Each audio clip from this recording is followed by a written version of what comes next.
Ici Carl Constant, animateur des coulisses de l'entraînement. 5e épisode. On est avec Nassim, chef cuisinier. Alors Nassim, parle-moi de toi. Je sais que tu es chef, ça fait déjà, je pense, 20 ans que tu es dans le domaine. Comment tu as commencé? C'est quoi ton histoire en tant que telle? Bonjour Carl et bonjour à toute l'équipe de BTC. Merci de m'avoir ici. Je vous remercie beaucoup. Mais c'est ça, mon parcours, ça fait déjà un peu plus que 20 ans que je suis dans l'industrie de la restauration, de l'hôtellerie. C'est mon métier, c'est ça que j'exerce.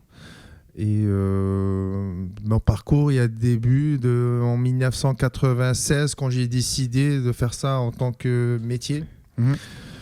Longtemps, j'étais très jeune quand même. Et en 97, j'ai eu l'occasion d'aller à Ottawa, faire l'école hôtelière Cordon Bleu. Parce que j'étais passionné de la cuisine française, des régions, ça me fait rappeler de mon enfance un peu, mon voyage et tout. Et c'est comme ça que ça a commencé. Je sais que déjà, tu as un background de sportif. Si je me rappelle bien, tu as commencé dans les arts martiaux. Exact, ouais, c'est ça. Mais quand j'étais jeune, j'ai fait pas mal de sport. Déjà, à l'âge de 4 ans, j'ai commencé à faire un peu de la gymnase. Après, à l'âge de 7 ans, j'ai fait un peu de boxe. J'ai fait un peu de karaté. J'ai un gros parcours de karaté parce que ma famille, ils sont quand même impliqués dans du karaté. La plupart de mes cousins, mes oncles, c'est des entraîneurs professionnels. Donc, il est aussi champion du monde en karaté Shotokan. Et moi, mon petit rêve en tant que jeune, j'avais mes études et j'avais mon sport. Alors, j'ai toujours fait du sport. En arrivant au Canada, j'ai eu la chance de faire du taekwondo. J'ai un peu switché. Et c'était le sport. Après ça, c'est la cuisine. C'est le métier. Alors, c'était les deux toujours en même temps. C'est ça, les deux parcours, les deux passions que j'ai toujours eues. Puis comment tu arrives... Quels sont les points communs des arts martiaux et de la cuisine, selon toi? C'est deux domaines qu'on fait par passion. Après, il y a plusieurs niveaux. Alors, dans le sens que je m'entraînais pour être enfant, mais aussi j'étais passionné. J'étais une personne qui était très passionnée dans les sports. J'avais beaucoup d'énergie en tant que jeune. J'étais entouré avec des athlètes. J'étais le plus faible de tous mes cousins, par exemple. Eux, ils sont un peu à un autre niveau. J'aurais pu être là. Et comment j'ai pu combiner ça tous les deux? Parce que c'est quand même un sport qu'on aime. On passe tellement de temps dans un gym. J'avais pas de misère, moi, à passer 3-4 heures dans un judo. Alors, juste pour vous donner une idée, et c'était ça les heures que je passais. 3-4 heures? Ouais, facile par jour. Ouais. Des fois, deux fois par jour. Alors, on avait une séance le matin de 1 heure. On restait jusqu'à 2 heures. Et une autre séance, on répétissait une autre séance le soir. C'était ça. Entre-temps, c'était soit les études, soit le travail. C'était ça le parcours que j'ai eu entre le sport et le travail de chef. De chef, OK. Puis, ta passion pour le monde culinaire, ça vient de où en tant que tel? Ça a commencé... J'ai jamais pensé d'être chef, honnêtement, je vais être franc avec toi. J'ai toujours rêvé d'être un athlète professionnel. À cause de mon entourage, à cause où j'ai grandi, j'ai toujours voulu être un athlète professionnel. Après, ça a tombé que je suis tombé passionné par la cuisine.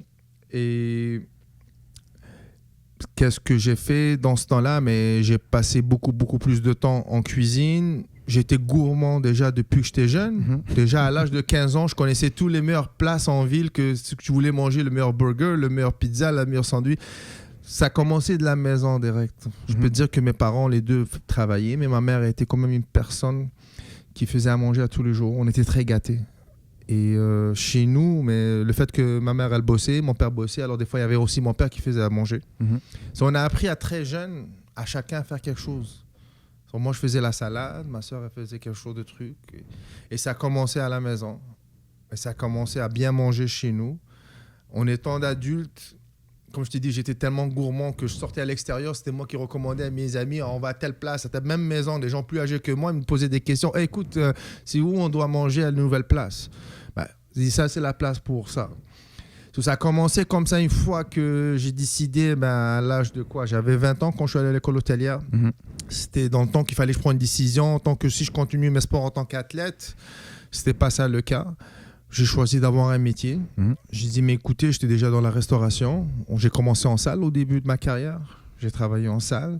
Mais j'étais toujours la personne qui faisait à manger chez moi, qui a grandi avec du monde. J'étais aussi entouré avec plein d'artistes, plein de musiciens. Il y avait toujours c'est plein de monde. Alors, j'étais moi toujours le gars le premier à être volontaire à faire le barbecue, faire de quoi.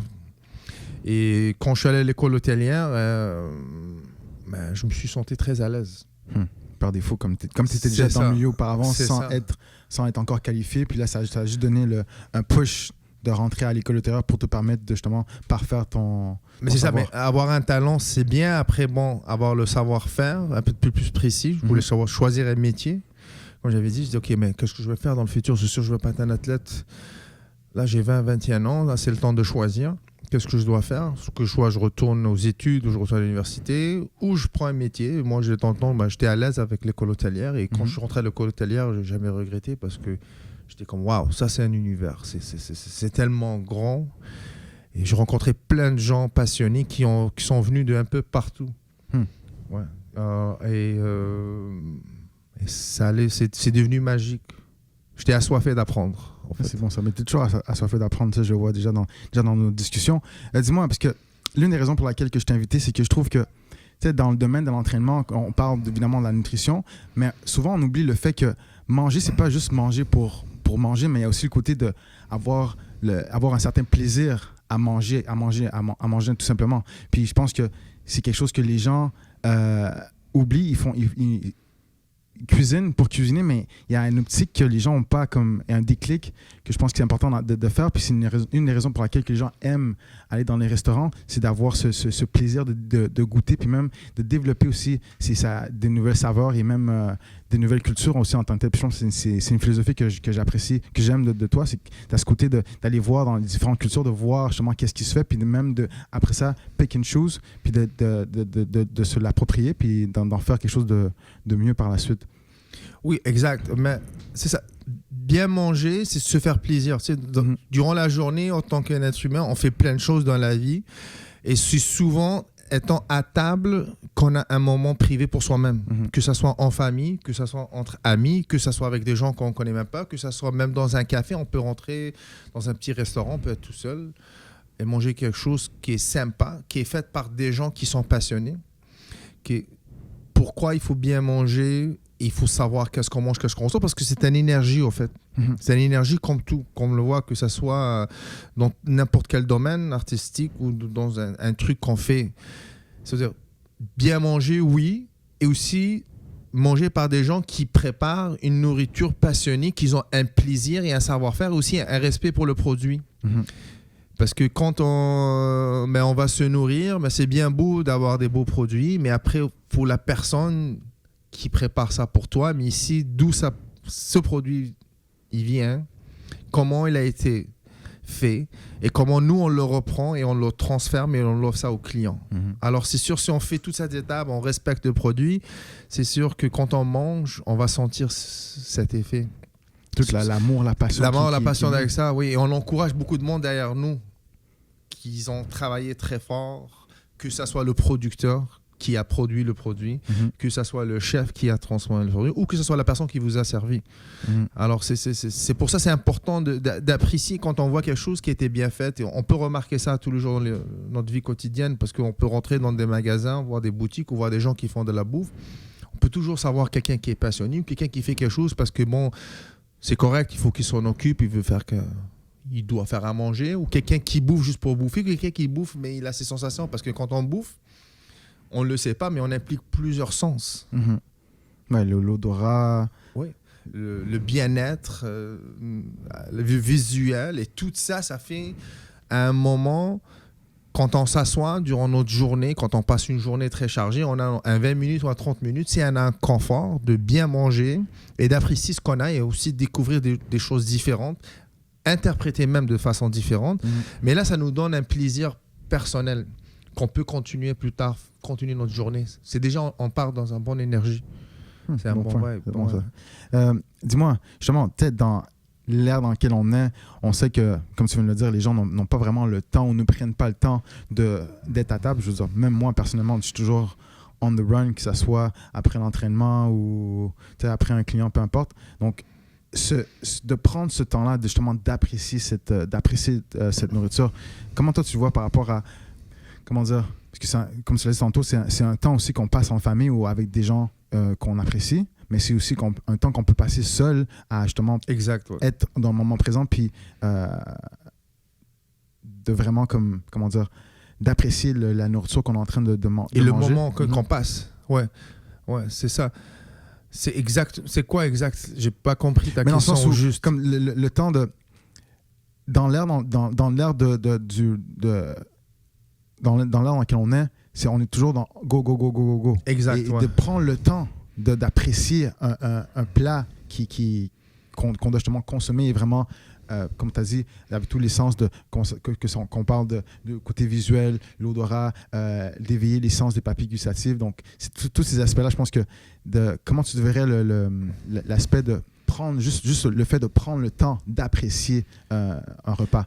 Mais je trouve que c'est important. Déjà, je pense qu'il faut toujours engager des artisans. Que c'est très commun au Québec. On a beaucoup d'artisans au Québec. C'est un métier quand même assez demandé. Il y a beaucoup de gens qui sont passionnés dans ce domaine. On voit beaucoup plus de jeunes chefs qui se forment. On voit beaucoup de producteurs de produits locaux qui sont faits ici au Québec, que ce soit dans des légumes, dans les produits secs, que ce soit en viande, même dans l'élevage de poissons. Et c'est important d'aller vers l'artisan, chercher et prendre le temps de manger pour soi-même, parce que c'est une énergie que le corps y a besoin pour qu'on peut continuer à faire ce qu'on fait dans notre vie personnelle. Et ça dépend dans chaque domaine. Comme toi, tu me dis, dans ton cas personnel, toi, tu dois t'entraîner à un niveau presque quand même assez élevé. Plus tu as ta vie personnelle que tu dois bosser. Tu as besoin non seulement l'énergie, tu as besoin de la qualité de produit, right? Et tu as besoin de ce moment à toi avoir du plaisir. Parce qu'à un moment donné, il faut s'arrêter pour prendre du recul, pour aller un peu plus loin. Comme en faisant du sport. On s'entraîne, mais on a 1 heure d'entraînement, mais on a 2-3 minutes de repos.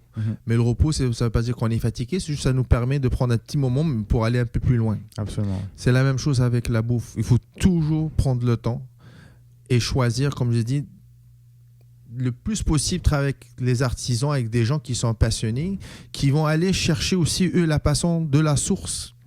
C'est pour ça qu'il est important. Dans ce sens, je ne dis pas aller dans les grosses surfaces et tout, ça c'est sympa aussi et tout, mais d'avoir un artisan, parce que lui, l'artisan, c'est comme une chaîne. Right? Lui, non seulement qui va produire le produit, mais il va aussi aller encourager le producteur, et le producteur, mais il va encourager telle personne, et toi, tu vas te bénéficier de ça, de tout ça, et toi, ce que tu vas avoir, mais ton confort que tu vas avoir en mangeant un simple, que ce soit une soupe ou un sandwich ou un plat, une découverte, des fois, ça se peut que ça soit un truc juste pour le midi très simple, ou des fois, on peut manger, comme on a dit, un plat ethnique qu'on n'a jamais mangé. Mais là, ça nous fait découvrir, c'est une culture aussi, la nourriture. Ouais. Puis il y a une histoire aussi avec ça aussi. En parlant, je réalise qu'il y a beaucoup d'éléments qui sont interconnectés, parce que lorsqu'on parle d'un plat, il y a le côté historique qui vient avec le plat. Il y a des raisons aussi par rapport à l'histoire de la culture. Pourquoi les gens, exemple, je sais pas moi, pourquoi quand tu parlais des falafels, d'où ça vient, que ça soit en Égypte, et pourquoi que, exemple en Israël, c'est fait avec un certain oui, exact. On a pris au fait, on a parlé la dernière fois du falafel. C'était un exemple parce qu'on voulait manger un truc végétarien, vegan, que moi j'implique beaucoup dans ma diète. Et j'adore ça, mais je me suis dit, OK, on va aller manger les falafels. Après, je te dis, est-ce que tu sais d'où ça parvient? Parce qu'il y a une histoire derrière, c'est important. Je dis oui. Il y a les falafels libanais, il y a les falafels israéliens, il y a les falafels égyptiens. Les falafels d'origine, ça vient de l'Égypte. Alors, l'Égypte, en général, ils n'utilisent pas des pois chiches, ils utilisent des gourganes, fava beans. Alors, c'est une bouffe de rue qui mangeait dans les rues, dans les marchés, pour tous les jours, monsieur, tous les jours, un plat cuisiné, parce qu'il y a tellement de gourganes qui poussent en Égypte, qui ont fait le falafel. Après, avec l'immigration, il y a eu des gens qui ont été immigrés un peu partout au Moyen-Orient, qui sont allés en Israël, mais là-bas, ils ont cultivé beaucoup de pois chiches, mais là-bas, ils le font en pois chiches. C'est aussi délicieux. Après, ça a voyagé en Amérique du Nord. Maintenant, c'est connu mondialement. Et on relaie toujours le falafel avec les pois chiches. Oui, c'est vrai, tel quel, mais on peut être étonné, à chaque région, on fait un falafel différent. On est rendu au Québec, on peut faire des falafels avec des lentilles. Et c'est délicieux. C'est vraiment tout dépendant dans la région aussi dans laquelle on est. On s'ajuste par rapport à les ingrédients qu'on produit, qu'on a à notre disposition aussi. Exact. Et en reconnaissant d'où ça vient, la culture, mais là, après, on a une image de la place et on a un confort. Et avec ça, on peut découvrir... quoi d'autre qui fabrique? Comme on avait dit, on a commencé du falafel, mais après, moi, je t'avais expliqué aussi le pain, le levain, ça vient aussi des temps des pharaons. C'est eux qui ont inventé le pain. Ouais. C'est fou, ils ont inventé le levain. La levure, ouais. Ouais, la levure. Après ça, les Romains, ils ont pris ça, mais ils ont découvert, ils l'ont développé encore plus fort. En Italie, ça a été développé. Après, c'est allé en France. Après, les Français, ils l'ont monté à un autre niveau parce que le pain, c'est tellement précieux pour eux. Après, ça a voyagé. Et maintenant, on a différentes sortes de pain. On a le pita, on a un peu de tout qui a été développé. Le pita, ça sort de la culture arabe libanaise qui sont allés en Amérique latine que du pita qui ont inventé le tacos. C'est fou, ça. Moi, je l'ai su ça dernièrement. Que le tacos d'origine, il vient de la culture libanaise, à cause du pita. Tu vois? Alors, c'est ça. Après, c'est la culture, tu vois, en voyage. En voyage, ça crée... justement, donc, de la... Comment dire? De la cuisine, il y a tout un bagage qui vient aussi avec. Toute une culture qui vient avec, tout un savoir-faire, toute une façon de faire. Et en mangeant des choses différentes de différentes cultures, mais aussi on apprend les belles choses de différentes cultures. Après, on apprend d'autres choses. Et on ressent le même confort. Le même confort, le plaisir. Après, dans chaque culture, ils mangent à certains moments pour certains trucs. Mais là, on a ce sens. Comme Noël, on a des plats qu'on mange qui sont faits spécialement pour ce genre de fête. Alors, on a toujours une belle mémoire de la culture, mais qu'est-ce qu'on fait au Canada? Mais on mange ça. Mais en faisant ça, mais aussi on partage la culture, on apprécie tout ce qu'il fait. Après, il y a différentes cultures, ils mangent différentes choses, différentes façons.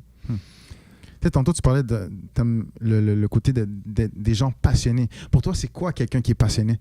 Mais quelqu'un qui est passionné, qui fait quelque chose, pour moi, avec plaisir, avec aucune attente derrière ça, et qui va aller respecter qu'est-ce qui a déjà été créé. Parce que dans la vie, tout a été créé. Comme la cuisine, moi, c'est pas quelque chose que j'ai inventé. C'est quelque chose que j'exerce parce que j'y crois au métier, j'y crois aux gens qui étaient avant moi, qui étaient cuisiniers, qui ont développé ce savoir-faire, qui ont transmis aussi le savoir-faire, que moi, je l'ai reçu à mon école hôtelière, que j'ai eu un parcours. Après ça, mais moi, j'ai eu la chance de voyager et connaître différentes cultures. Et bien, ça m'a permis, avec ma cuisine, mais ça m'a permis de connaître différentes cultures, apprendre différentes choses et apprendre aussi différentes cultures. Et étant passionné, pour faire toutes ces cultures, il faut être soit passionné. Il faut qu'on soit passionné. On ne choisit pas. C'est comme j'ai dit, quand je suis rentré à l'école hôtelière, moi, j'ai dit, OK, je suis rentré, je ne savais pas quoi m'attendre. Je n'ai jamais pensé d'être chef. C'était la dernière chose. Mais quand je suis rentré, c'était magique, c'était simple. Mais je faisais ça, mais il me dit, waouh, c'est bon. Je dis, ah ouais, c'est aussi simple que ça. Premier cours, j'ai fait boulangerie, on a fait le pain, j'étais excité, j'ai fait la baguette. La première fois, j'ai fait la baguette de ma vie et tout. Mais waouh, c'était aussi simple. Le chef, il dit, oh, c'est pas mauvais, mais c'est bien. Il dit, waouh, c'est aussi simple. Après, ben, c'est on aime ce qu'on fait. Quand on aime ce qu'on fait, on apprend vite. Et on le ressent. On le ressent, on le voit, on voit le produit. Et on est curieux, on veut toujours faire meilleur. À chaque jour, mais on veut s'améliorer, que ça soit en ça ou ça soit. Alors c'est ça la passion. On ne le choisit pas, on ne le sait pas. Ça vient avec le temps. Et après, ça paraît. Hein. Ouais. Ça paraît. Ça peut partir d'un produit très simple qu'on peut le développer en 20 façons. Alors, ça devient de la passion. Ouais. Parce que justement, en plus, tu as émis un mot super important, d'être curieux. Je pense que c'est la curiosité en tant que telle, c'est quelque chose que tu peux pas, c'est comme si c'est soit tu l'as, soit tu l'as pas, de vouloir justement en connaître beaucoup plus à tous les jours, de faire des recherches ou quand quelqu'un te donne quelque chose, mais là tu vas toi-même aller pousser un peu plus pour aller voir c'est quoi la source en tant que telle, comme tu dis, peu importe que ce soit des falafels ou des tacos, c'est quoi l'origine. Exact, c'est ça, c'est quand on est patient de quelque chose, quand on fait quelque chose avec passion, mais ça devient un métier, ça devient une façon de vivre, ça devient nous-mêmes. On commence par soi-même, toujours. Nous, on veut se faire plaisir parce qu'on travaille très fort pour qu'est-ce qu'on fait. Après ça, c'est transférer ça aux gens et dire, mais qu'est-ce que vous en pensez? Et le plus que les gens ils aiment ça, mais là, ça nous donne l'occasion. Tu sais quoi? Aujourd'hui, il a aimé ça, mais moi, je vais essayer de développer d'autres sens. Parce que le plus gros plaisir pour qu'un cuisinier ou quelqu'un qui fait un artisan dans n'importe quel domaine, c'est d'avoir... Quand on fait quelque chose et on offre quelque chose à quelqu'un, c'est d'avoir le sourire, le confort de l'autre personne. De faire plaisir à l'autre personne. Avec la personne. C'est juste faire plaisir aux gens. Et c'est simple. Ça peut être quelque chose de très simple. Honnêtement, faire une salade de tomates, on choisit une tomate qui est assez mûre, qui est faite pour faire une salade avec une bonne huile d'olive de qualité, qui a été faite par des gens qui sont passionnés. On met ça par-dessus une assiette avec un peu de fleur de sel. Et boum, l'assiette est faite. Alors, on a donné tellement d'amour parce que l'amour est venu dans plusieurs façons. Voilà, des fois, ça peut être très simple. Mais c'est ça que les gens aussi en ont besoin. La simplicité, c'est important aussi. Ouais, parce que les gens pensent toujours qu'il faut que ce soit comme un gros plat avec... Non, c'est pas toujours le cas. Ouais, c'est ça. Mais comme la simplicité aussi est aussi bon que quelque chose de compliqué que quelqu'un peut faire elle-même, mais en même temps apprécier aussi la façon que ça a été fait à ce niveau-là aussi. Exact, mais chaque chose elle a sa place. Ouais. Il y a des fois, on mange parce que, comme on avait dit, si on a une journée très chargée, si tu commences ta journée à 5 h du matin et tu vas au gym de 6 à 9 et là, tu as 15 minutes pour manger, mais là, tu vas manger en conséquence. On ne s'assoit pas manger un brunch gastronomique, mais là, on veut manger des protéines, on veut manger des légumes, des fibres, ça dépend la diète de la personne. Ou des fois... sans de s'entraîner, on se lève le matin, on va aller au boulot, j'ai envie de manger un croissant, mais j'ai envie de manger un croissant au beurre qui a de l'allure, qui a un bon sens, ou même avoir un café, mais avec un gens qui est passionné, un barista qui va faire un café avec amour. C'est aussi simple que ça. Tu vois, c'est ça qui est important. Il faut toujours apprécier les choses simples. Après, il y a des moments que on va pour découvrir ou pour expérimenter des restaurants gastronomiques ou des restaurants qui en a beaucoup à Montréal, ou même dans une fast-food des fois. On a ouvert un burger, mais il y a des chefs renommés qui ont fait un gros parcours. Maintenant, ils ouvrent des places de burger, mais ils vont faire un burger à leur façon. Mais là, tu vas te déplacer parce que tu veux manger, tu veux goûter telle viande, tu veux goûter tel pain. Mais il y a des moments pour tout dans la vie. Mais il faut toujours être conscient déjà de la base des choses simples, apprécier des choses simples et savoir comment et d'où ça vient ce produit et comment il est interprété. Après, évaluer ou quand on veut quoi. Ouais. Parce qu'il y a aussi un côté, un aspect aussi surtout par rapport à l'éducation, parce que tu viens de le dire, de savoir ce qu'on mange, mais aussi d'où ça vient. Souvent, les gens ne font que manger pour manger, mais après ça, il n'y a pas un questionnement qui se fait d'où le produit que je viens de prendre, je ne sais pas moi, dans les grandes surfaces, mais ça a été fait par qui? C'est quoi le processus pour que maintenant c'est dans mon assiette? Mais j'ai aucune idée de ce que je mange. Puis après ça, il y a aussi l'impact sur comment je me sens par la suite. Donc juste d'avoir le temps de faire une rétrospection, de voir comme, OK, bon, peut-être que je me sens pas si bien que ça, mais qu'est-ce que j'ai mangé auparavant qui fait en sorte que ça a un impact sur mon humeur ou même sur mon énergie par la suite aussi. Comme si je suis fatigué, j'ai pas assez d'énergie pour continuer à performer au travail ou tout simplement être avec mes enfants puis pouvoir être présent avec eux puis jouer, m'amuser avec eux. Ça a aussi un très grand impact à ce niveau-là, je trouve. Oui, ouais, ça c'est très important. Mais si aussi on vit au Québec, on est à Montréal, les gens, je pense que je trouve, moi, ça fait 25 ans que je suis en restauration, parce que je suis dans ce métier. J'ai fait plein de choses, j'ai pris des breaks, j'ai fait des événements, mais je retourne toujours à la source. Et la source, c'est quoi? C'est d'offrir quelque chose de qualité, d'aller chercher le produit, d'aller travailler très dur. Et je trouve que le plus en plus au Québec, je suis très content d'ailleurs, que les gens sont très conscients maintenant. Ils se posent des questions. On mange une salade, mais on met des lentilles dans nos salades, on met des fruits, on met des légumes, on met des vinaigrettes. Ils vont se poser la question, mais ça vient d'où ça? Ça vient d'où ces lentilles? Ça a été cultivé quand ça? Ces légumes, est-ce que c'est des légumes de saison? Ok, c'est pas des légumes, c'est correct, mais ça vient d'où? Est-ce que ça a été...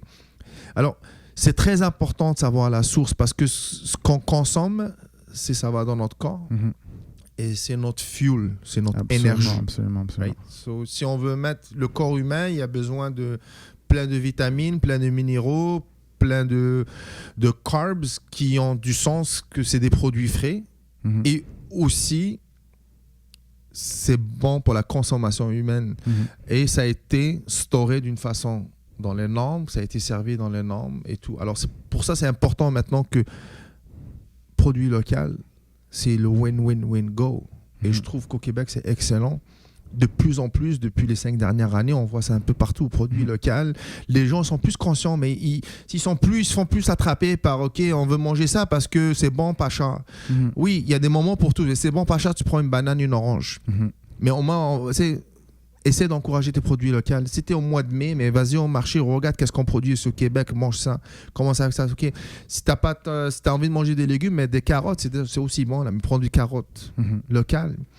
Des fois, ça peut aller aussi simple que ça.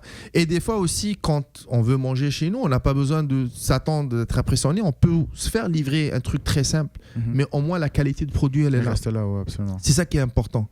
C'est très important d'aller savoir qu'est-ce qu'on mange et c'est quoi le produit et d'où vient le produit. Absolument. Ouais. Et de plus en plus, on voit que les gens ici, produit local, c'est numéro 1. Pourquoi? Parce que c'est fancy ou parce que c'est un produit qui est santé et c'est quelque chose qu'il y a beaucoup de travail qui a été fait derrière. Il y a beaucoup de gens qui sont impliqués avant que ça arrive au chef, avant que ça arrive au consommateur et ça aide aussi pour l'économie d'où on vit, dans la ville qu'on vit. Ouais, c'est toute une histoire, c'est toute une culture, univers, tu vois, c'est tout un univers. Quand on parle de fromage, on parle de production de viande, tout. Il y a des places, il y a des pays qui ont 2 millions de savoir-faire, comment fabriquer un fromage. Et c'est toute une culture, toute une histoire. Et grâce à ça, mais il y a tout un vécu de famille. Garder ça, moi, je trouve que c'est important parce que c'est ça qu'on recherche. En fait, quand on vient ici, quand les gens viennent nous visiter ici au Québec, mais c'est ça ce qu'on fait nous. Non seulement c'est grâce aux gens locaux qui encouragent les gens ce qu'ils font, mais tout le monde bénéficie, mais aussi on invite à d'autres personnes à venir nous visiter pour voir qu'est-ce qu'on fait. C'est un win-win, c'est enrichissant en même temps. On apprend et on peut éduquer aussi d'autres personnes aussi en même temps. Exact. Et cette différence comme ça aussi, ça nous permet aussi, chacun peut exercer quelque chose d'autre qu'il aime parce que ça existe ça dans tous les domaines. Absolument, tu as totalement raison. On s'entend qu'on est dans une période avec le COVID et tout. Ton industrie est une industrie qui a été frappée comme le mien, évidemment. Comment tu le vis par rapport au fait que tous les restaurants, mais comme ils ont été fermés, comment tu t'es ajusté et comment tu vis la situation de ton côté? Mais là c'est une situation, c'est comme... Il y a beaucoup de choses qui se sont passées, right? C'est comme un wake-up call, je pense, pour tout le monde, qu'on réalise que, il y a des choses qui se passent dans la vie. On ne peut pas être full go et il faut savoir qu'est-ce qui nous entoure. Là, on s'est fait avec une pandémie, on a le COVID, là, ça donne un raisonnement entre l'humanité, il faut se respecter, il faut faire attention. Maintenant, c'est sûr que le domaine de la restauration a été touché. Moi, j'ai été touché en tant que chef, en tant qu'entrepreneur. Moi, j'avais un service de traiteur que je bossais, était basé pour les compagnies. Les gens qui travaillent dans le bureau. Et mon but, c'était de créer un produit à base de produits locaux et fait dans l'art de l'artisanal. Et j'ai réussi à faire ça. Ça fonctionnait à petite échelle, petit à petit. Mais bon, là, c'est arrêté. Là, on est en mode de pause. Moi, j'ai une autre passion, mais là, je m'entraîne. Tu sais, je fais beaucoup de sport, ça m'aide. Je travaille sur mon livre. Je travaille sur je travaille sur un livre de cuisine, ça fait un bout de temps. Okay. C'est juste, j'ai plein d'idées, je suis tellement passionné. J'ai écrit, alors qu'est-ce que je fais? J'ai plein de topics.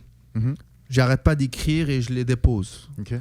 Jusqu'à un moment donné, je vais les trier. Et mon but, c'est de sortir un livre de cuisine, des produits que moi je fais, que j'ai été passionné de mon parcours. Et je développe des nouvelles recettes et aussi je cherche des nouveaux produits que je peux mettre dans mes nouveaux menus que je vais commencer, mes meal prep, mais que ce soit des produits locaux, c'est ça le but en fait. Mon but, c'est de nourrir les gens. Nourrir les gens, c'est donner ce confort, donner le bien-être, qu'est-ce qu'ils reçoivent, que ce soit pour un lunch, pour que ce soit pour un déjeuner, pour un souper, simple pour tous les jours. Après ça, on a le côté... Parfois, quand on va aller s'amuser, quand on va aller expérimenter, faire des techniques différentes, faire des choses avec des façons que ce soit X, tel, un peu différentes, ça sort de l'ordinaire.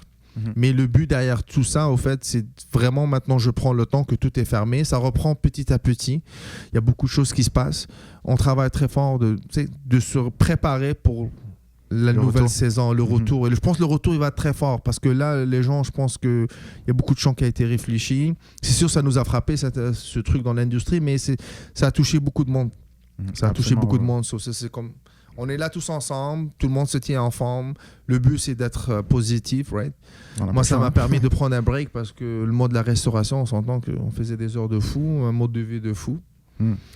Faut le voir du bon côté. Dans le sens, bon, là, ça nous a permis de prendre un petit break, mais on s'en vient à full force avec des belles choses. J'ai hâte de voir ça d'ailleurs. Dis-moi justement, si on regarde la culture culinaire à Montréal, si je me rappelle bien, j'avais entendu que Montréal est la ville avec le plus de restaurants par rapport aussi à la superficie qu'on a. Comment tu vois comme le Montréalais comparativement à d'autres pays ou d'autres villes? Comment tu décrirais le Montréalais par rapport à son goût culinaire ou sa culture culinaire en tant que telle?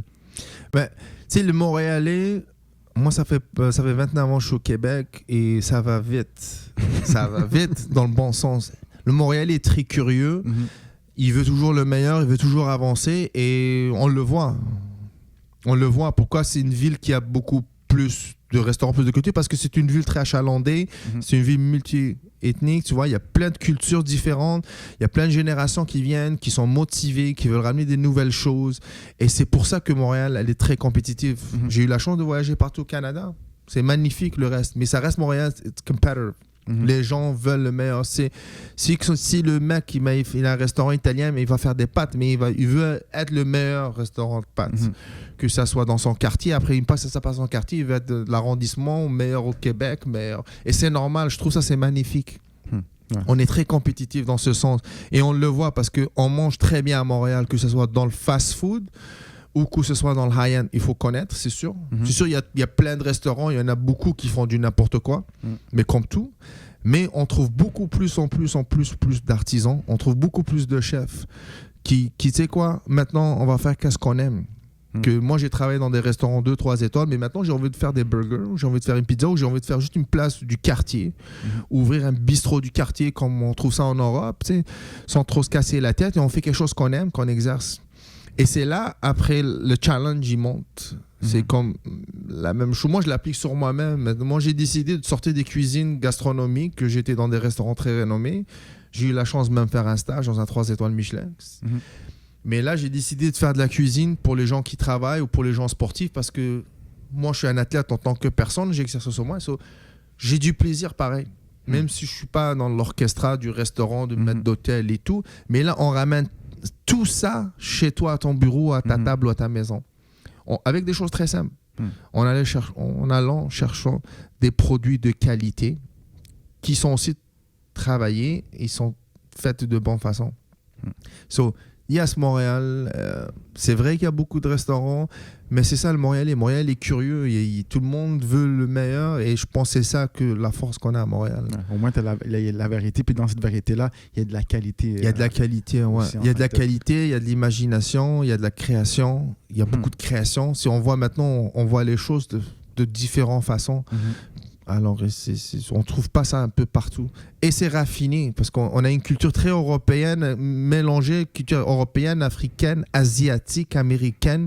Tout le monde est là, et tout le monde veut montrer le meilleur de son côté. Et je pense que c'est ça que ça fait la force de Montréal. En effet, ouais, j'aime ça. Dis-moi justement, dans ta curiosité, quand on se parle, tu as le côté aussi de vouloir, ta curiosité t'amène à aller voir dans d'autres cultures, voir qu'est-ce qui se fait pour te permettre de comment dire, d'aller prendre un peu de ce qu'ils font pour pas te l'accaparer, mais de toi-même l'utiliser dans ton art à toi. Comment tu vois justement cet aspect de, comment dire, de pas juste être dans ton propre traîneau, mais d'aller voir, d'ouvrir tes yeux, puis de vraiment voir ce qui se passe à l'extérieur, puis par la suite de pouvoir l'appliquer dans ta propre profession? OK. La façon d'être curieux, ça fait partie de moi, de mon parcours aussi. Moi, maintenant, je fais une cuisine du monde. C'est quand j'ai commencé mon parcours de la cuisine culinaire, j'ai commencé par des bases de cuisine française parce que je voulais apprendre la cuisine française parce que c'était un métier, c'était un savoir-faire. C'est une façon de faire les choses avec des techniques, il y a une anarchie en cuisine, il y a une structure. Après ça te permet d'avoir des bases, d'avoir un métier de qualité, avoir un amour, d'une passion d'un métier. Après ça, faire une cuisine du monde, mais là, moi, ça m'a permis d'ouvrir mon esprit et élargir vraiment non seulement mes ingrédients, la façon d'interpréter les choses de différentes façons, parce que chaque culture elle a sa façon de faire les choses. Aussi de connaître les gens et connaître la culture et ouvrir mon esprit et découvrir beaucoup de choses, apprendre beaucoup de techniques différentes. Moi, de mon parcours culinaire de cuisine continentale, j'ai passé aux cuisines asiatiques. J'ai eu la chance à faire du japonais. J'ai travaillé avec du monde on faisait tout ce que j'ai appris, tout ce qui est faire sashimi, tout ce qui est faire du sushi, comment aussi travailler les produits. Après ça, on a passé un peu thaïlandais. J'ai appris un peu les bases de curry. Pourquoi la cuisine thaïlandaise est faite de telle base. Quand on parle de cuisine thaïlandaise, c'est souvent de produits de racines. Alors, que les gens aiment, tout ce qui est gingembre, citronnelle, de l'ail. Et on a passé un curry thaïlandais, c'est tout un mélange de racines qu'on grind. Après ça, tu as la cuisine indienne, que c'est aussi un mélange d'épices, c'est un mélange de légumes déshydratés avec plein d'épices, plein de saveurs, plein de signes. Et on voyage, après ça, on part en cuisine italienne. De mon parcours cuisine française, j'ai eu la chance aussi de bosser dans des restaurants italiens, restaurants portugais, mais là, j'ai appris comment travailler les produits du terroir, les légumes, comment faire des choses très simples, travailler avec le blé, les pâtes. Avec les Portugais, j'ai appris à comment manipuler, travailler le poisson. Après, je l'ai perfectionné avec le japonais. Maintenant, quand je retourne dans ma cuisine, le fait que j'ai eu l'occasion de travailler avec différentes façons, aussi la philosophie de cuisine, aussi la philosophie de travail. Ça m'a appris maintenant à interpréter quelque chose. Maintenant, quand je prends un doré de mer ou un loup de mer, c'est sûr, à l'ancienne, je vais couper une darne, je vais faire poêler ou je vais faire un pavé. Mais maintenant, là, non, c'est différent. Là. Je vais l'utiliser, je vais nettoyer mon poisson dans l'art de façon de faire japonaise. Après, je vais le cuisiner dans l'art, je sais pas, à la façon méditerranéenne, peu importe quel pays. Et je peux fusionner avec des produits qui viennent de différents pays du monde, dans des îles, ou que ce soit un épice, que ce soit... si on voyage à Montréal, là, si on va dans des quartiers différents, on trouve des trucs qui viennent un peu de partout. Et c'est ça, la beauté, c'est de savoir. Ça prend du temps. Pour savoir marier, mélanger, ça prend beaucoup d'années. Après, c'est... Là, le fait qu'on fait une cuisine du monde, mais on prend le meilleur de tout. De chaque personne, ouais. Mais tu vois, justement, tu as dit un mot que j'adore, le côté de prendre la philosophie. Parce que de penser que, comme on l'a dit tantôt, manger, ce n'est pas que manger, mais il y a une philosophie qui vient derrière chaque culture. C'est quoi quelles sont les philosophies que tu aimes le plus ou qui ont vraiment eu beaucoup plus d'impact dans ta vie jusqu'à présent? Ça, c'est une très, très, très, très bonne question, tu vois. Chaque cuisine... Ce que moi j'ai remarqué, elle a, comme on dit, une culture derrière avec, une tradition qui vient avec. Et comme si moi je parle de ma cuisine, mes origines, cuisine d'Afrique du Nord, on mange en groupe, on mange dans des gros plats. En Algérie, hein? Ouais, c'est ça.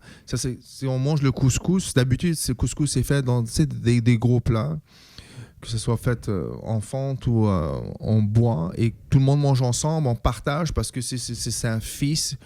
C'est une façon de manger que tout le monde est ensemble, tout le monde se respecte, tout le monde se partage, et on apprend d'être avec l'un ou à l'autre. Ou que ça soit aussi un plat que tout le monde se sert, des plats familiales, c'est vaste. J'aime un peu de tout, honnêtement. J'ai essayé. Le fait d'avoir l'esprit ouvert et faire une cuisine du monde et connaître différentes cultures, ça m'a appris à voir les choses différemment. Et c'est ça que j'apprécie. Des préférences en telles quelles, j'ai trouvé le bon dans toutes les cultures que je trouve. Après, chaque culture elle a sa façon de faire. Et après, il y en a qui sont plus ressemblables à l'autre. C'est là qu'on se sent un peu plus de confort. C'est sûr, si je voyage, je fais une cuisine africaine ou une cuisine européenne, je me sens plus à l'aise mais ça reproche plus à ma culture, right? De ce que tu es habitué. C'est ça. Est-ce que selon toi, il y a quand même un dénominateur commun des cultures et des philosophies en tant que telles? Comme quand moi, exemple, par moi-même par défaut, quand je pense à la nourriture, je pense au côté familial, prendre le temps d'être avec les gens que tu apprécies. Donc ça, c'est plus cet aspect-là que je vois quand je pense à déguster. Mais selon toi, quel est le dénominateur commun des philosophies globales en tant que telles de toutes les cultures? Est-ce qu'il y en a un déjà à la base? C'est sûr, chaque culture elle a une façon comment faire les choses. Que ça soit comment le manger, comment l'interpréter, comment le servir et tout. Après, c'est que si on ouvre notre esprit à aller essayer différentes choses, mais on va apprendre, ok, mais eux, ils font ça comme ça. Ok, mais moi, j'ai pas pensé à ça. Après, je pense que c'est à chaque individu qu'il faut qu'il découvre ça lui-même. Je pense qu'il faut pas avoir peur d'aller essayer des choses différentes. Restant dans les mêmes normes, avoir la base. Tu vois. Après, faut pas toujours avoir peur d'essayer essayer ça. Moi, je l'ai fait parce que, moi, je suis une personne très passionnée, mais moi, je suis une personne très curieuse. Ouais. Je suis curieux de nature et j'aime ça, apprendre, connaître. Et souvent, j'aime apprendre des autres qui font des choses différentes parce que ça m'enrichit sans arrêt. Est-ce qu'il y a des moments où ça, comment je peux dire, par rapport à ta philosophie et ta culture, tu as eu des cultures ou des philosophies qui t'ont comme... il y a eu un choc, t'as comme, comment je peux dire, un choc de culture tout simplement qui fait en sorte que tu te re-questionnes un peu la façon que tu as appris les choses. Parce que je me rappelle, à un moment donné, tu avais parlé du fait que avant même de devenir chef, à ton école de cuisine, on vous avait dit que quand tu mangeais auparavant, tu vas réaliser que la bouffe que tu mangeais, elle n'est pas bonne. Donc... Oui, ça c'est vrai. Ça c'était en fait mon chef, mon deuxième chef de cuisine intermédiaire. Et ça, je me rappelle de chose. Il me dit, si moi je suis arrivé là-bas, j'avais 22 ans. Déjà à 22 ans, j'ai eu la chance de voyager. Parce que ma mère a travaillé pour une compagnie aérienne. Moi, je voyageais. Ma mère était gourmand. Nous, on mangeait très bien. On mangeait bien à la maison parce qu'on était tous gourmands. Chacun rentrait avec quelque chose. Moi, je ramenais des fruits. Même très jeune, mon père ramenait ça, mon frère ramenait ça. C'est-à-dire, la maison, il y avait de l'action, il y avait de la bouffe. Et on était tous occupés, mais il fallait prendre le table, c'était obligatoire. Le souper, tout le monde s'assoit, on parle, Vous appelez ça comment? Comment vous appelez ça, t'as dit le taps? En fait, chacun ramenait ses trucs. Après ça, tout le monde... On prenait ça vraiment sérieux. Là. Il fallait s'asseoir à la maison et bouffer, parler des choses qu'on a passées et tout. Et en faisant ça, c'est que c'est vrai, il y a des places qui font des choses différentes, mais ce qu'il me dit, mon chef, tout ce que tu as mangé depuis que tu étais enfant, là j'avais 23 ans, dans 10 ans, mais encore 10 ans, là, tu vas encore manger beaucoup de choses, mais tout ce que tu as mangé, tu vas trouver que c'est pas bon du tout. Après, j'ai dit, mais pourquoi c'est pas bon? Parce que j'adorais des choses. Après, ce que j'ai réalisé, qu'est-ce qu'il voulait dire par ça? Ça ne veut pas dire que la bouffe que j'ai mangée était dégueulasse, mais pour lui, c'était ça. Mais il avait raison dans un sens. C'était un jour, quand tu vas apprendre à travailler le produit et le préparer dans l'art et le servir dans l'art. Mais là, tu vas vraiment apprendre à déguster parce que pour goûter, ça s'apprend. Ça prend des années pour développer un palais. Parce qu'on peut donner quelque chose qui est extraordinaire, qui est magnifique, mais la personne, si elle n'a jamais goûté ou elle n'a pas pris le temps d'apprendre à goûter ou elle n'a jamais eu cette expérience, elle ne sait pas ce qu'elle mange. Il avait raison. Pourquoi j'ai découvert? Parce qu'après 10 ans, quand j'ai eu un petit expertise en savoir, parce que l'univers de la cuisine est énorme, c'est même après 25 ans, on dirait que je sais rien. Toujours à apprendre. Trop même. Je pense que je n'aurais pas la chance de faire ça toute ma vie, même si je n'arrête pas. Mais c'est qu'après 10 ans, quand j'ai appris à prendre un produit très simple, prendre une tomate, prendre de l'ail, prendre un basilic et faire une pâte à la sauce tomate, aussi simple, mais comment interpréter l'ail, d'où ça vient sa nature, comment le cuire, à quel degré le cuire, comment sortir son essence, son huile, sa saveur, comment incorporer le deuxième produit, élément qui est le plus important que c'est de la tomate, et comment infusionner le produit final que c'est le basilic. On parle de 3 éléments. Un jour, on apprend à faire une sauce de base à un niveau qu'il n'y a rien qui est plus fort que l'autre, qu'on peut déguster chaque étape différemment. Et on peut transmettre ça au client. Mais la personne qui est gourmet, qui est passionnée, quand il va goûter son assiette, mais là, il va... OK, c'est une pâte à sauce tomate. On goûte la tomate en premier, on goûte l'ail en deuxième, on goûte le basilic en finition. Et ainsi de suite. Mais quand on est jeune, on fait à manger, mais on mélange tout, boum, boum, la go, away, let's go, plus de basilic, plus de tomates, c'est bon, plus qu'il y a de fromage, plus que c'est bon. Et on pense que c'est ça la vraie cuisine. Et ça, c'est ce qu'on apprend à la maison. Ça, c'est correct aussi. Mais ton palais, il n'est pas là. Et ce qu'on recherche dans l'artisanal, c'est le plus gros défi de tous les chefs ou n'importe quel artisan, que ce soit dans n'importe quel métier, c'est d'aller chercher la perfection. Que ce soit dans le visuel ou que ce soit dans la sensation, dans le goût. C'est ça que nous, on se casse la tête. Pourquoi on fait la même chose pendant 1000 fois? Moi, je vais faire une tarte aux pommes, je vais le faire 1000 fois pour que je dise, bon, je pense qu'elle est correcte. Parce qu'on cherche une perfection dans tous les sens.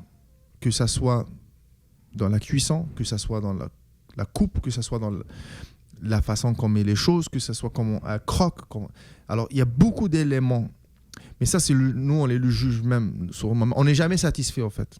Ouais, des internal perfectionnistes. Exact. Et si souvent on arrive à ça et on recherche beaucoup de gens qui cherchent ça. Enfin, c'est ça le plaisir d'un chef, c'est de trouver des gens qui adorent goûter, qui adorent se poser cette question. Qu'est-ce que je mange? Et c'est quoi que je devrais manger? Qu'est-ce que je devrais goûter? Mais là, OK, moi, je suis là pour toi. Okay? So, dis-moi ce que tu penses. OK, si t'as pas ça, c'est pas grave, on prend tout. Ce qui est positif, négatif, mais il faut apprendre. Et ça s'apprend. Ça prend beaucoup de temps, ça s'apprend. Ah, absolument. Ouais, c'est là que tu vois les vrais passionnés, justement. Puis je pense que les vrais passionnés, peu importe le domaine, par défaut, l'amour que le passionné, peu importe l'art dans l'industrie dans laquelle il est, va transmettre. C'est quasiment... comment je pourrais dire le mot que je vais utiliser? Cet amour-là, c'est contagieux. C'est contagieux. Parce que moi, je sais qu'à chaque fois que j'interviewe quelqu'un, peu importe le domaine dans lequel il est, la passion que la personne a, c'est automatiquement, par défaut, ça me donne envie de justement en apprendre plus parce que je vois que même toi, comme tu dis, il y a tellement à apprendre dans ton domaine. Donc, de développer justement ce goût-là, ça prend des années. Et de prendre le temps d'apprécier, justement, qu'on parle même juste de l'eau, j'imagine, dans ce cas-ci, comme tu parles du pain, des épices, c'est comme c'est dans les détails. Et puis, c'est ça que je pense qui amène aussi que tu peux apprendre encore plus puis continuer à évoluer en tant qu'être humain et de voir que dans l'univers dans lequel on est, il y a toujours à apprendre au jour le jour. Et même à ta mort ou peu importe, tu n'auras jamais appris tout au complet. Donc il n'y a jamais de fait en tant que tel à ce niveau-là. Puis ça, c'est dans tous les domaines. Donc c'est vraiment, tout est interconnecté. Puis c'est fou de voir à quel point qu'on peut penser que juste un plat, qu'on peut prendre ça comme quelque chose de banal, mais il y a beaucoup d'éléments qui rentrent qui sont connectés. Comme tu as dit tantôt, qu'on parle de l'histoire. C'est aussi simple, mais ouais, c'est ça. L'histoire, la philosophie, c'est très vaste et c'est important en tant que tel. Je pense que c'est l'essence en tant que tel. On s'entend qu'on est ce qu'on est par rapport, déjà par défaut, de ce qu'on a consommé auparavant, nos ancêtres, si on regarde dans l'histoire. Donc, et on va continuer d'évoluer par rapport à ce qu'on va aussi continuer à consommer à ce moment-là. Et puis, on continue avec, comme tu as dit, par rapport à l'innovation qui va nous permettre justement d'aller à une autre étape dans le futur. Donc, c'est important d'avoir des personnes comme toi qui vont de l'avant et qui poussent aussi ton industrie à toujours ne pas rester sur ses lauriers, puis de continuer à évoluer pour permettre aussi dans tous les domaines de faire de même aussi à ce niveau-là aussi. Oui, ça c'est sûr. C'est très important d'avancer, d'évoluer parce que les gens évoluent dans tous les sens. Les gens, ils veulent toujours que ça soit... Il y a des gens qui reconnaissent, qui connaissent, mais ils veulent avoir le truc quotidien, mais des fois, ils veulent avoir quelque chose de différent. Alors, ça nous permet, nous, grâce à ces gens qui nous encouragent, right, d'aller toujours chercher une cloche plus haute. Comme on dit ça au Québec, d'aller toujours plus haut. Et c'est en encourageant l'artisan, les gens qui sont passionnés, mais ça nous encourage aussi à avancer dans notre vie personnelle. Absolument. Parce qu'on a un petit moment, on avait dit, on a un petit moment de 15-20 minutes où on a un moment avec notre famille ou avec notre enfant ou avec nos amis ou quelque chose. On va aller sortir, on va aller manger pour passer du bon temps et tout. Mais si on nous offre toute cette expérience et tous ces trucs, mais ça nous permet de passer des bons moments pour passer à autre chose dans la vie aussi. C'est vraiment important, ça. Ouais, absolument, je suis totalement d'accord avec toi. Dis-moi, comment on peut justement te rejoindre? Comment les gens vont pouvoir te rejoindre, que ce soit, quels sont tes coordonnées, médias sociaux, Instagram, Facebook, qu'est-ce qui se passe avec toi? Là pour le moment, j'ai mon site internet, Black Diamond Co, qui est mon site que je fais d'habitude de la cuisine corpo pour tout ce qui est entreprise. C'est très basic, ce qui est brunch, midi, boîte à lunch. Là, je suis en train de travailler d'ajouter beaucoup plus d'options. Je suis en train de travailler sur mes meal prep. J'ai déjà commencé avec des amis, avec la famille. Je suis déjà en test. Je le fais à petite échelle. Je mélange, je me prépare. Je prépare tout mon branding. Je prépare mes affaires, ma logistique. Mon menu est déjà là. Mes fournisseurs sont déjà là. La saison s'en vient. Je pense que c'est la meilleure saison. Maintenant, c'est le printemps, l'été. On a les meilleurs produits qu'on peut imaginer. Pour un cuisinier, c'est le paradis total. Pour de vrai, là, c'est comme... Il y a plein de belles choses. Ce que j'ai dans mon site, ce que j'offre, c'est un produit artisanal. Ce que ça veut dire, c'est que souvent, c'est des produits biologiques. Pourquoi biologique? Parce que, comme j'avais dit, je veux nourrir les gens. Si je vais faire du pain, ben, je vais aller chercher une farine biologique. Si je vais faire des légumes, je vais chercher les légumes le plus local possible. Si je vais chercher des fromages, je vais prendre des fromages d'ici. Ou sinon, je vais des fois aussi faire une expérience. Je vais faire une recette, que ça soit européen, que ça soit américaine, italienne ou espagnole ou thaïlandaise, que je vais chercher des produits de la région même. Parce que je veux offrir une expérience. Ouais, c'est ça mon but. Et c'est tout fait à base de produits maison par des cuisiniers qu'on cuisine nous-mêmes qui sont passionnés. Tu sais, j'ai une petite équipe. Quand tout le monde est séparé, mais en général, le monde, quand on bosse aussi, c'est des gens aussi passionnés qui aussi veulent faire ça.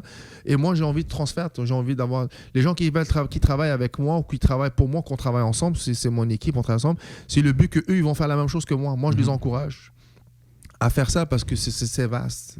La société, elle en a besoin des gens comme nous. Absolument. Je pense que le plus qu'on met, il n'y en a jamais assez parce que le monde évolue. Les gens, ils ont plusieurs activités différentes et chacun a besoin de l'autre. Absolument, absolument. So, là, pour me trouver, c'est blackdiamondco.ca et vous partez de là-bas. Sinon, sur mon Instagram, c'est chef/Nassim, N-A-C-I-M/Louali, L-O-U-A-L-I. Ça, c'est mon Instagram. Et bientôt, mais vous allez me trouver un peu partout. C'est bon ça. Donc, allez suivre Chef Nassim.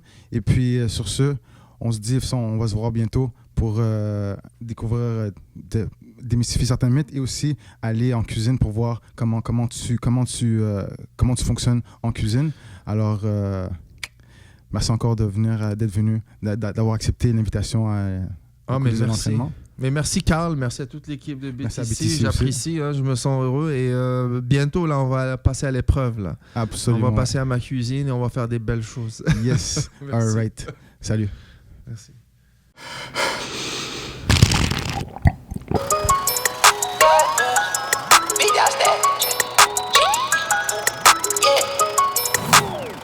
Dog status, I'm a big